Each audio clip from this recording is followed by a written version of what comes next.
শীত, গ্রীষ্ম কিংবা বর্ষা যে কোনো সিজনেই বানিয়ে ফেলুন দোকানের স্বাদের আলু কাবলি। গ্যাসে তাতে 1 চামচি জিরের গুঁড়ো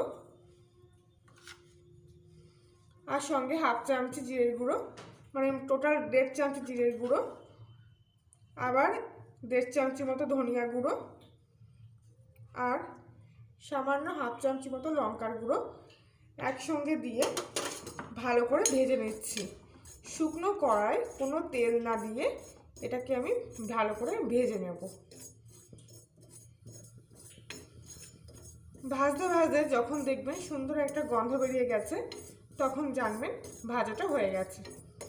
তো খানিকক্ষণের মধ্যেই আমার সুন্দর একটা গন্ধ বেরিয়ে গেছে, তার মানে আমার মশলাটা সম্পূর্ণ ভাজা হয়ে গেছে।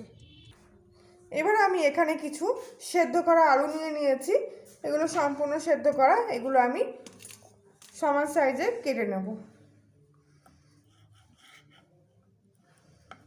আলু পোস্তের যেমন আলু কাটে কিংবা চচ্চড়িতে ঠিক সেইভাবে সাইজ করে কেটে নিতে হবে আলুগুলোকে।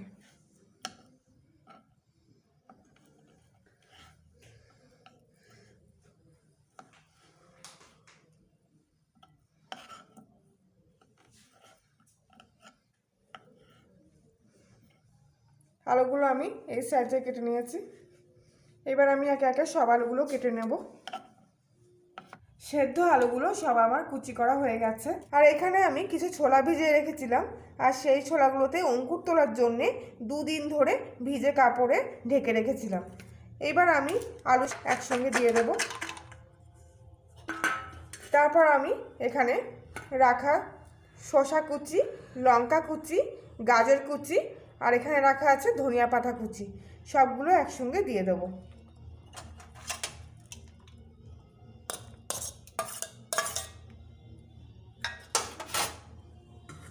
তারপরে দিয়ে দেবো আমি কিছু পেঁয়াজ কুচি।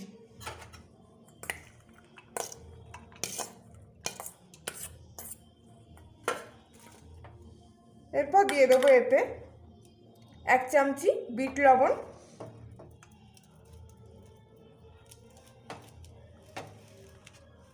এরপর দিয়ে দেবো আমি 1 চামচি সাদা লবণ,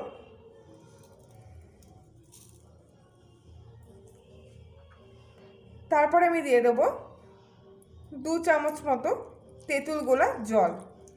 তেঁতুল ভিজিয়ে যে কাঠটা বেরোয় সেই কাঠটাই আমি কিন্তু এখানে 2 চামচি মতো ব্যবহার করলাম।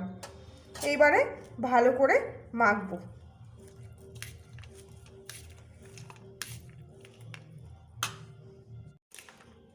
চামচি দিয়ে মাখতে খুব একটা সুবিধা হচ্ছে না, তাই আমি এটাকে হাত দিয়েই পুরোপুরি মেখে নিচ্ছি।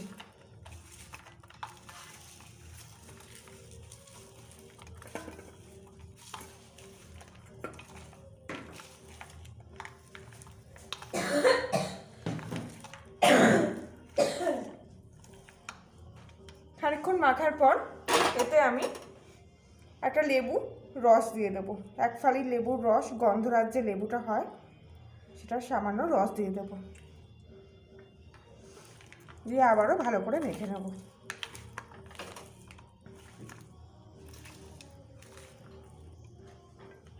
এইবার যে মশলাটা আমি ভেজে রেখেছিলাম সেটা দিয়ে দিচ্ছি।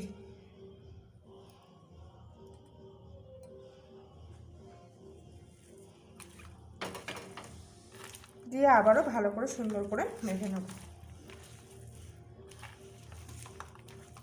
এইবার কিন্তু আস্তে আস্তে খুব সুন্দর একটা স্মেল বেরোচ্ছে, যেটা আমরা দোকানে পাই।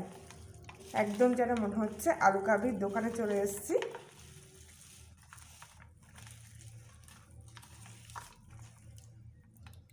মাখা আমার সবটা হয়ে গেছে।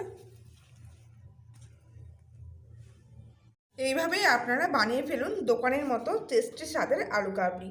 আজকের ভিডিও এখানেই শেষ করছি। আবার দেখা হচ্ছে অন্য একদিন নতুন একটা রেসিপির সাথে। সবাই ভালো থাকবেন, সুস্থ থাকবেন, সাবধানে থাকবেন।